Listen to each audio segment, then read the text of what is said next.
Mae'n bwnc sydd wedi hollti barn, a blwyddyn ers i gyflwyno, mae'n parhau'n destun trafod. Dyma bolisi gan Lywodraeth Cymru gyflwyno terfyn cyflymder o 20 milltir yr awr ar hyd rhai o heolydd Cymru. A oedd yn golygu newid heolydd fi oedd yn 30 milltir yr awr i fod yn 20. Ond mae'n debyg nawr y gall rhyw 1,500 o reini newid yn ôl i fod yn 30 milltir yr awr.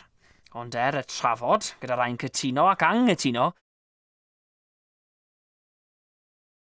beth yw barn rai o ddisgyblion yn yr ysgol hon yng nghefn gwlad Sir Gar, lle mae'r ffordd tu allan yn 20 milltir yr awr.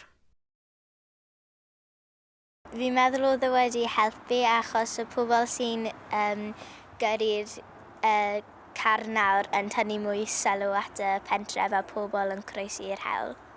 Mae rai pobl yn ddim yn dilyn achos fi'n gallu gweld nhw mynd yn glwy a mae rai pobl yn dilyn Fi'n weithiau pryd fi'n cyrraedd y ysgol, mae rhaid fi croesi'r hewl a fi'n meddwl bod e'n llawer saff a mwy saff os mae yn 20 milltir yr awr a dim 30. Mae'n dar y rheolau achos mae'n saff a i pawb arall. Cymru yw'r wlad gyntaf i weithredu'r rheol yma sydd wedi costio rhyw 34 miliwn o bunnau hyd yma. Yn ôl Llywodraeth, maen nhw'n dweud bod llai o anafiadau wedi digwydd ar hyd yn heolydd o achos y rheol, ac yn dweud eu bod yn barod i wrando.